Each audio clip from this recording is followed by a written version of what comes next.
আসসালামু আলাইকুম, মারিয়া ফুড কর্নারে সবাইকে স্বাগতম। বন্ধুরা, এই বর্ষার দিনে এত মুচমুচা পাতা দিয়ে যদি একটু পাকুড়াই না খাই বা একটু পাথুরি না খাই তাহলে কি চলে বলুন। এই যে কত সুন্দর লাউ পাতাগুলো কচি কচি হয়ে আছে, আজকে এই পাতার আমি পাথুরি বানিয়ে দেখাবো। চলুন বন্ধুরা, এই যে পাথুরি বানানোর জন্য এখানে মরিচ ভেজে নিয়েছি, রসুন ভেজে নিয়েছি আর পেঁয়াজের বেরেস্তা করে নিয়েছি। এই পেঁয়াজ, রসুন এবং মরিচগুলো সুন্দর করে বেটে একটি মশলা বানিয়ে নিয়েছি।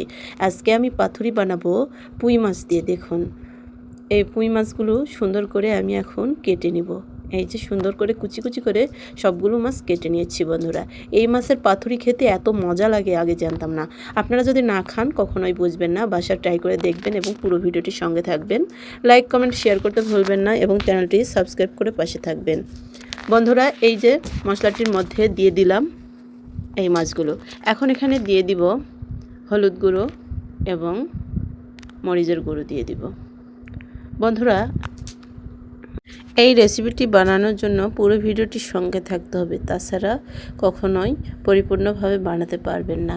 এই যে এখন সুন্দর করে সরিষার তেল দিয়ে আমি ম্যারিনেট করে নেব। এগুলো দেখে মনে হচ্ছে এখনই 1 প্লেট ভাত খাওয়া যাবে। বন্ধুরা, অবশ্যই ভিডিওটি ফুল ওয়াচ করে দেখবেন এবং অন্যদের কাছে দেখার জন্য শেয়ার করে দিবেন। বেশি বেশি শেয়ার করে দিবেন। বন্ধুরা, শেয়ার করে আমার পাশে থাকবেন একটু। এখন এখানে নিয়ে নিয়েছি কুমড়ো পাতা। কুমড়ো পাতাগুলো আমি খুব সুন্দর করে গরম পানিতে ভিজিয়ে রেখেছিলাম। ফুটন্ত গরম পানিতে কিছুক্ষণ ভিজিয়ে রেখেছিলাম। এতটাই নরম স্মুথ হয়েছে, দেখুন, দেখেই বুঝতে পারছেন। এইটা মোড়াতে গেলে কিছুতেই ভাঙবে না। পাতাগুলো এত বড় বড়, যা বলে বোঝাতে পারবো না। এই যে যে ম্যারিনেট করা মশলা এবং মাছের পুরটা এখন ভেতরে দিয়ে দিলাম। দিয়ে এখন সুন্দর করে আমি শেপ দিয়ে নেব। এই যে সুন্দর করে শেপ দিয়ে নিলাম। বন্ধুরা, এইভাবে সুন্দর করে আপনারা পাতুরির শেপ দিয়ে নেবেন। এই পাতুরি খেতে এতটাই মজা লাগে যা কখনো বলে বোঝাতে পারবো না। যদি কেউ না খেয়ে থাকেন অবশ্যই বাসায় ট্রাই করবেন এবং বাসার সকলকে নিত্য নতুন সুন্দর রেসিপি খাওয়ার মতো সুযোগ করে দিবেন। এই যে দেখুন, এখন সুন্দর করে আবারও একটি শেপ দিয়ে নিচ্ছি। এভাবে সবগুলো পাতুরি আমি বেনে নেব। বন্ধুরা, নিত্য নতুন রেসিপি পেতে অবশ্যই চ্যানেলটি সাবস্ক্রাইব করে পাশে থাকবেন এবং বেল আইকনটি অন করে রাখবেন। আর আপনাদের মাঝে আমার কথাগুলোর যদি কোনো ভুল ত্রুটি হয়ে থাকে অবশ্যই ক্ষমার দৃষ্টিতে দেখবেন এবং কে কোন জেলা থেকে দেখছেন অবশ্যই কমেন্টে জানাবেন।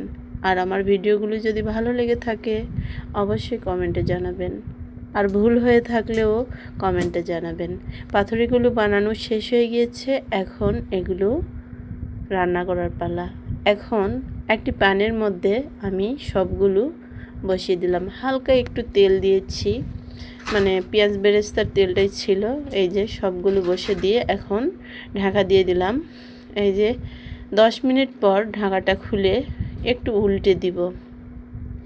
এই পাতুরিটা একটু উল্টিয়ে পাল্টিয়ে ভেজে নিতে হয়, তাছাড়া কারণ পাতাটা একটু শক্ত স্টাইপের থাকে, এই জন্য একটু উল্টিয়ে পাল্টিয়ে সুন্দর করে ভেজে নিতে হয়। এভাবে সুন্দর করে উল্টিয়ে পাল্টিয়ে ভেজে নেবেন। আর যারা পাতুরি খেতে ভালোবাসেন অবশ্যই লাইক, কমেন্ট, শেয়ার করবেন। আর এই পাতুরি যদি খেতে ইচ্ছা হয় অবশ্যই আমার বাসায় চলে আসবেন।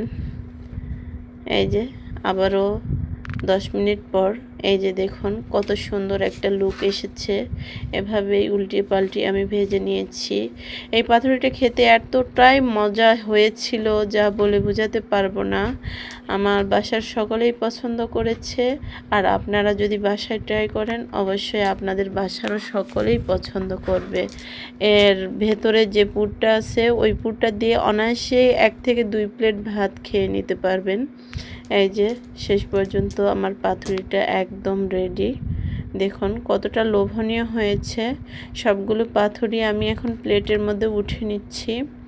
এই যে দেখুন সবগুলো উঠানো হয়ে গিয়েছে। বন্ধুরা, অবশ্যই পুরো ভিডিওটির সঙ্গে যারা ছিলেন অবশ্যই তাদের অসংখ্য ধন্যবাদ এবং যারা সাবস্ক্রাইব করেছেন তাদেরও অসংখ্য ধন্যবাদ। যারা করেননি অবশ্যই করে নেবেন। এই যে উপরে একটু পেঁয়াজ বেরেস্তা ছিটে দিয়েছি, এতে খুবই সুন্দর দেখাচ্ছে। দেখুন ভেতরে কতটা লোভনীয় হয়েছে। কী যে মজার হয়েছে দেখেই বোঝা যাচ্ছে। এই যে এখন গরম ধোঁয়া ওঠা ভাতের সাথে একদম খেয়ে নিব।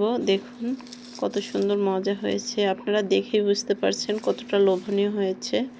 এই যে এখন সুন্দর করে দেখুন। এখানেই শেষ করলাম।